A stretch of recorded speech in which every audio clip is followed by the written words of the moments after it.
નમસ્કાર વિદ્યાર્થી મિત્રો, શ્રી BBMPB વીરપરા કન્યા વિદ્યાલય કાલાવડ વતી ઓનલાઈન સેશન ધોરણ 11 વિષય BA અને ચેપ્ટર નંબર 10માં આપનું હાર્દિક સ્વાગત કરું છું.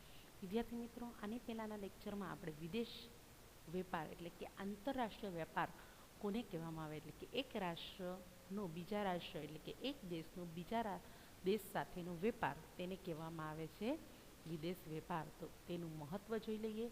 વિદેશ વેપારનું મહત્ત્વ એટલે શું? 5 માર્કના ક્વેશ્ચનમાં આ તમને પૂછાઈ શકે છે. તો સૌથી પહેલાં વિદેશ વેપારના કારણે આપણને કયો ફાયદો થાય છે? તો કે શ્રમ વિભાજન અને વિશિષ્ટીકરણનો લાભ મળે છે. વિશિષ્ટીકરણ એટલે શું? તો કે કોઈ એક દેશ પાસે એ કાર્ય કરવા માટેની સારી એવી આવડત હોય તો એ ત્યાં એ આવડતનો ઉપયોગ કરી અને ઉત્પાદન વધુ પ્રમાણમાં કરે. તો જરૂરિયાત કરતાં વધુનું ઉત્પાદન છે એ બીજા દેશને એ આપે, એને કહેવામાં આવે છે વિશિષ્ટીકરણનો લાભ, એટલે કે જે એની પાસે વધારે પ્રમાણમાં છે. અને શ્રમ વિભાજન કોને કહેવાય? તો કે કોઈ એક દેશ પાસે છે એ કુદરતી સંપત્તિ વધારે પ્રમાણમાં છે, જ્યારે બીજા દેશ પાસે છે કુદરતી સંપત્તિ ઓછી છે. તો જે દેશમાં કુદરતી સંપત્તિ વધારે પ્રમાણમાં છે એ દેશ છે એ તેના તમામ કુદરતી સાધનોનો વધારેમાં વધારે ઉપયોગ કરી અને ઉત્પાદન કરે. જો આ આંતરરાષ્ટ્રીય વેપાર ન હોત તો શું થાત? તો એ વધુ ઉત્પાદન કરત, તો એના કારણે છે ત્યાંની માંગ કરતાં પુરવઠો કેવો થઈ જાત? વધી જાત. પરિણામે એની કિંમત કેવી થઈ જાય? ઓછી. આવું ન થાય એટલા માટે છે એ દેશ ઉત્પાદન વધુ કરે છે અને પોતાને એટલું જરૂરિયાત રાખી બીજું ઉત્પાદન છે એ બીજા દેશને આપે છે. એને કહેવામાં આવે છે શ્રમ વિભાજન. જોઈ લઈએ પહેલો ફાયદો શ્રમ વિભાજન અને વિશિષ્ટીકરણનો લાભ. તો કે વિશ્વના જુદા જુદા દેશો વચ્ચે કુદરતી સાધન સંપત્તિની અસમાન વહેંચણી થયેલી હોવાથી દેશની જરૂરિયાતની બધી જ વસ્તુઓ ઉત્પન્ન થતી નથી. તમને ખબર છે કે અત્યારે છે અલગ અલગ પ્રકારની ઘણી બધી વસ્તુઓ છે એ ઉત્પાદન કરવામાં આવે છે. હવે તમામ દેશો પાસે કુદરતી સાધન સંપત્તિ સરખી નથી, એટલે કે કોઈ એક જગ્યાએ છે, તમને ખબર છે કોઈ એક જગ્યાએ સોનાનું સારી એવી ખાણ આવેલી છે, કોઈ એક જગ્યાએ પેટ્રોલના કૂવા સારા એવા આવેલા છે, બરાબર છે, કોઈ જગ્યાએ સફરજનનું પ્રમાણ વધુ થાય છે. તો તમામ દેશો પાસે છે કુદરતી સાધન સંપત્તિ સરખી છે નહીં. જે દેશમાં વસ્તુનું ઉત્પાદન અનુકૂળ હોય તે દેશમાં જો ઉત્પાદન કરવામાં આવે તો ઓછા ખર્ચે સરળતાથી ઉત્પન્ન કરી અન્ય દેશમાં નિકાસ કરી શકાય છે. હવે વિદ્યાર્થી મિત્રો, આપણે જ્યારે વિદેશ વેપારની વાત કરતાશું ત્યારે આ બે શબ્દો વધારે આવશે, આયાત અને નિકાસ. આયાત કોને કહેવાય? તો કે તમારા દેશમાં તમે બીજા દેશમાંથી માલ લઈ આવો, એટલે કે માલની આવક થાય છે તમારા દેશમાં, એને કહેવામાં આવશે આયાત. આયાત એટલે કે બીજા દેશ પાસેથી માલની ખરીદી કરવી. જ્યારે નિકાસ એટલે શું? તો કે આપણા દેશમાં જે માલ તૈયાર કરેલો છે એ બીજા દેશમાં એનો નિકાલ કરવો, એટલે કે વેચાણ કરવું. બરાબર? બીજો દેશ આપણી પાસેથી માલની ખરીદી કરે તો એને કહેવામાં આવશે નિકાસ. ફરીથી કહું છું, આયાત એટલે કે આપણા દેશમાં માલની આવક, જ્યારે નિકાસ એટલે કે આપણા દેશમાંથી માલનો નિકાલ એટલે કે વેચાણ. બરાબર છે? તો જે દેશમાં વસ્તુનું ઉત્પાદન અનુકૂળ હોય તો એ દેશમાં ઓછા ખર્ચે સરળતાથી એ વસ્તુનું ઉત્પાદન કરી અન્ય દેશમાં એની નિકાસ કરી શકાય છે. અને આ નિકાસ કરવાના કારણેથી જ તમારા દેશમાં જે વસ્તુનું ઉત્પાદન ઓછું થતું હશે તે દેશની જરૂરિયાતની વસ્તુઓ વિદેશમાંથી આપણે આયાત એટલે કે ખરીદી શકીએ છીએ. આંતરરાષ્ટ્રીય વેપારને લીધે આયાતકાર દેશ અને નિકાસકાર દેશને શ્રમ વિભાજન અને આ વિશિષ્ટીકરણના લાભ મળે છે. શ્રમ વિભાજન એટલે કે જેની પાસે જે કુદરતી સંપત્તિ વધારે છે તેનો ઉપયોગ કરી અને ઉત્પાદન મેળવી અને એ જે પૂરેપૂરો શ્રમ છે એનો ઉપયોગ કરી શકાય છે. બીજું છે અલ્પ વિકસિત દેશોનો વિકાસ. આંતરરાષ્ટ્રીય વેપારને કારણે વિદેશી ટેકનોલોજી, આધુનિક સંચાલકીય જ્ઞાન અને સંશોધનો, વિદેશી મૂડી વગેરેનો ઉપયોગ કરી અને આયાત કરી શકાય છે. હવે અલ્પ વિકસિત દેશ એટલે તો કે જ્યાં છે એ ઉત્પાદનના સાધનો છે એ મર્યાદિત હોય અને એનો ઉપયોગ કરનારા છે એ અમર્યાદિત હોય. તમને ખબર જ છે કે ઉત્પાદનના સાધનો કેવા છે? મર્યાદિત છે, જ્યારે એનો ઉપયોગ છે એ કેવો છે? અમર્યાદિત છે. તો તેના કારણે શું થાય છે? આ અલ્પ વિકસિત દેશોનો પૂરેપૂરો વિકાસ થતો નથી, કારણ કે ત્યાં જેટલી માંગ છે એની સામે પુરવઠો કેવો છે? ઓછો જોવા મળે છે. તો આંતરરાષ્ટ્રીય વેપારને કારણે જે દેશોમાં ટેકનોલોજીનો ઉપયોગ કરી આધુનિક સંચાલક જ્ઞાન અને સંશોધનનો ઉપયોગ કરી અને વિદેશી મૂડી વગેરે છે વધારે છે એ આપણે આપણા દેશમાં આયાત એટલે કે લઈ આવી શકીએ છીએ. અને અલ્પવિકસિત દેશો અન્ય દેશો સાથેના સહયોગના કરાર કરી એટલે કે એને જે જરૂરી હોય એ આપણે આપી અને આપણને જે જરૂરી હોય એ આપણને આપે. એટલે સહયોગના કરાર કરી ઉદ્યોગ ધંધા સ્થાપી દેશનો વિકાસ શક્ય બનાવી શકે છે. એટલે કે આ બીજા દેશમાં વિદેશોમાં જે ટેકનોલોજીનો ઉપયોગ કરવામાં આવે છે તે ટેકનોલોજી આપણે એની મદદથી આપણા દેશમાં થોડા સમય પૂરતી કરાર કરી કોન્ટ્રાક્ટ કરી અને ઉદ્યોગ ધંધા સ્થાપી અને આપણા દેશનો પણ વિકાસ કરી શકીએ છીએ. ત્રીજું છે સાધન સંપત્તિનો મહત્તમ ઉપયોગ. તો કે વિશ્વના જુદા જુદા દેશોની સાધન સંપત્તિનો મહત્તમ ઉપયોગ એટલે કે વધારેમાં વધારે જે દેશ પાસે માની લો કે કુદરતી સાધન સંપત્તિ વધારે છે પણ ત્યાં માનવ શ્રમ વધુ ન હોય તો તેનો પૂરેપૂરો ઉપયોગ થતો નથી. તો જે દેશમાં કુદરતી સાધન સંપત્તિ વધુ હશે ત્યાં માનવ શ્રમ છે એ બીજા દેશમાંથી લઈ આવી અને એ સાધનોનો પૂરેપૂરો ઉપયોગ કરી શકાય છે. વિશ્વના જુદા જુદા દેશોની સાધન સંપત્તિનો મહત્તમ ઉપયોગ આંતરરાષ્ટ્રીય વેપારને લીધે શક્ય બને છે. એટલે કે દરેક દેશ પોતાની જરૂરિયાત પ્રમાણે એટલે કે જે દેશને ટેકનોલોજીની જરૂર હશે એ ટેકનોલોજી બીજા દેશમાંથી મંગાવશે, યંત્રોની જરૂર હશે એ યંત્રો મંગાવશે, માનવ શ્રમની જરૂર હશે તો માનવ શ્રમ મંગાવશે. આયાત કરીને એટલે કે પોતાના દેશમાં બીજાના દેશમાંથી પોતાના દેશમાં લઈ આવીને પોતાના સાધનોનો મહત્તમ ઉપયોગ શક્ય બનાવે છે. વિવિધ દેશોમાં વસતા લોકો તેમના દેશની કુદરતી સંપત્તિનો ઉપયોગ તેમની આવડત મુજબ કરી ઉત્પાદન વધારે છે. એટલે કે વિવિધ દેશમાં જે વસતા લોકો છે એની પાસે જે કુદરતી સાધન સંપત્તિ વધારે રહેલી છે તેનો ઉપયોગ પોતાની આવડત પ્રમાણે કરી અને ઉત્પાદન વધારે છે. અને આ જે વધારાનું ઉત્પાદન થાય છે તેની શું કરે છે? નિકાસ કરે છે. તમને બધાને ખબર જ હશે કે ગાંધીજીએ છે દાંડી કૂચ કરી હતી, મીઠાનો સત્યાગ્રહ કર્યો હતો. શેના માટે કર્યો હતો? તો કે આપણે ત્યાં ભારતમાં છે દરિયા કિનારો છે એ વધારે પ્રમાણમાં જોવા મળે છે એટલે આપણે ત્યાં મીઠાનું ઉત્પાદન વધારે કરવામાં આવે છે. તો અંગ્રેજોએ શું કર્યું હતું? એ જે મીઠુંનું ઉત્પાદન થાય છે એની ઉપર ટેક્સ વધારે લગાવી અને એ લોકો ખરીદી લેતા હતા અને આપણે ફરજિયાત એને વેચવાનું થતું હતું. તો એના કારણે શું થતું હતું કે આપણું મીઠું જે છે એ બીજી જગ્યાએ સસ્તામાં મળતું હતું જ્યારે એનું મીઠું આપણે ફરજિયાત ખરીદવાનું થતું હતું. એની ઉપર ટેક્સનો દર કેવો રાખ્યો હતો? એણે વધારે રાખ્યો હતો. પરિણામે ઊંચી કિંમતે આપણે ત્યાંનું જ ઉત્પાદન છે પણ આપણે એ ઉત્પાદન બધું એને આપી દેવાનું થતું હતું અને એને ત્યાંનું ઉત્પાદન આપણે મેળવવાનું થતું હતું જેના કારણે આપણે ત્યાંનું જ ઉત્પાદન આપણને ઊંચી કિંમતે મળતું હતું. ત્યાર પછી છે ચોથું સહાયક સેવાઓનો વિકાસ.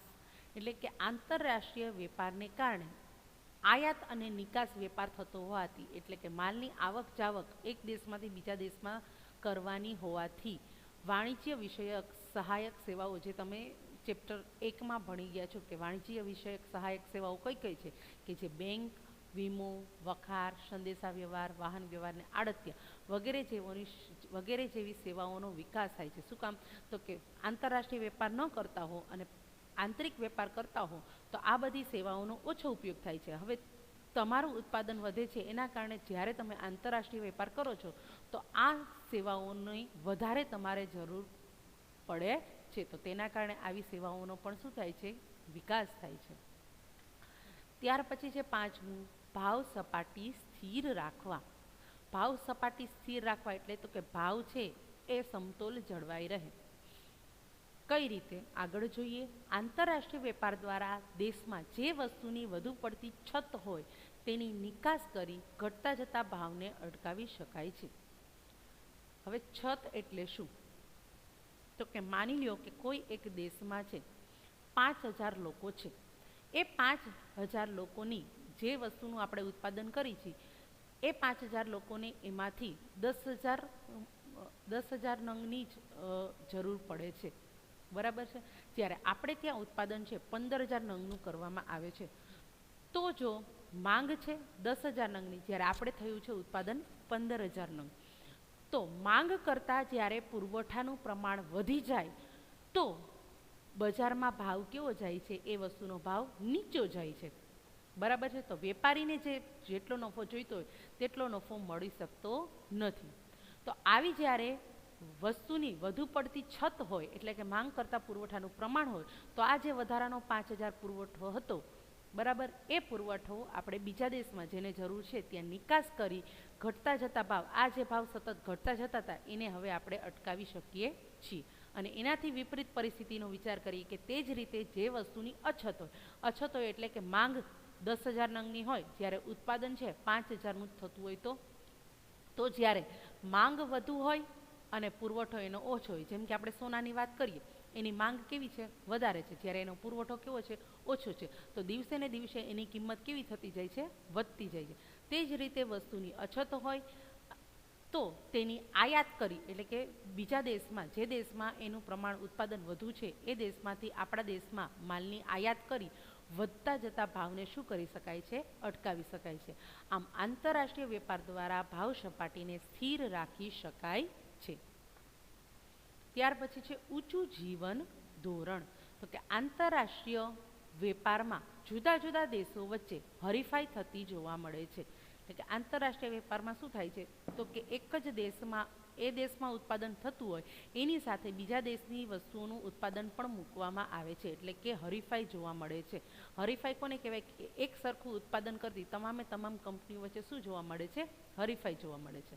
તો આ હરીફાઈમાં ટકી રહેવા માટે ઉત્પાદકો શું કરશે? તો કે પોતાની વસ્તુની કિંમત કેવી રાખશે? ઓછી રાખશે. એનું વેચાણ એને વધારવું હોય તો હરીફોની ધ્યાનમાં રાખી અને એ કિંમત જો વધુ રાખશે તો એનું વેચાણ થશે નહીં. એટલે હરીફોની ધ્યાનમાં રાખીને હરીફાઈમાં ટકી રહેવા માટે ઉત્પાદકો પોતાની વસ્તુની કિંમત ઓછી રાખશે અને ગુણવત્તા કેવી આપશે? સારી આપશે, એવા પ્રયત્નો કરતા હોય છે. તેના કારણે એ દેશના લોકો જે છે એને સારી ગુણવત્તાવાળી વસ્તુ અને નીચી કિંમતે મળતા લોકોના જીવન ધોરણમાં શું થાય છે? સુધારો થાય છે. ત્યાર પછી છે 7મું, સંસ્કૃતિ, ફેશન અને જ્ઞાનનો વિનિમય. વિનિમય એટલે કે લેવડ દેવડ. જ્યારે આંતરરાષ્ટ્રીય વેપારને કારણે જુદા જુદા દેશો છે એકબીજાના સંપર્કમાં આવે છે, ત્યારે એકબીજા વિશેની સંસ્કૃતિની, ફેશનની, જ્ઞાનની માહિતીની આપલે થાય છે.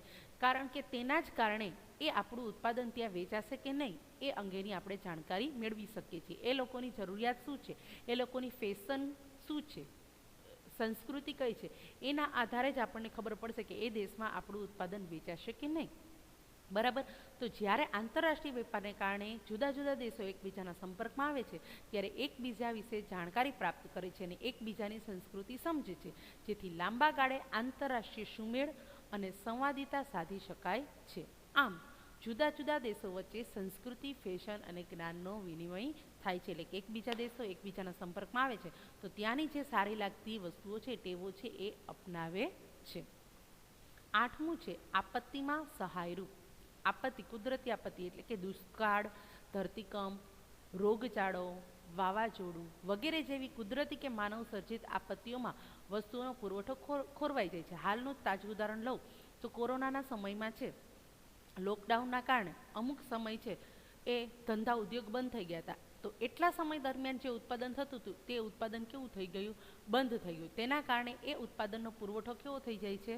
ઓછો થઈ જાય છે અથવા ખોરવાઈ જાય છે. ત્યારે આપણને આંતરરાષ્ટ્રીય વેપાર છે એ મદદરૂપ બને છે. જેમ કે કોઈ એક દેશમાં એવી રીતે વસ્તુનો પુરવઠો ખોરવાઈ ગયો હોય તો એ દેશને જ્યારે એ પુરવઠાની જરૂર હોય તો એ બીજા દેશ પાસેથી એ પુરવઠો મેળવી અને પોતાનું સંતુલન સાધી શકે છે.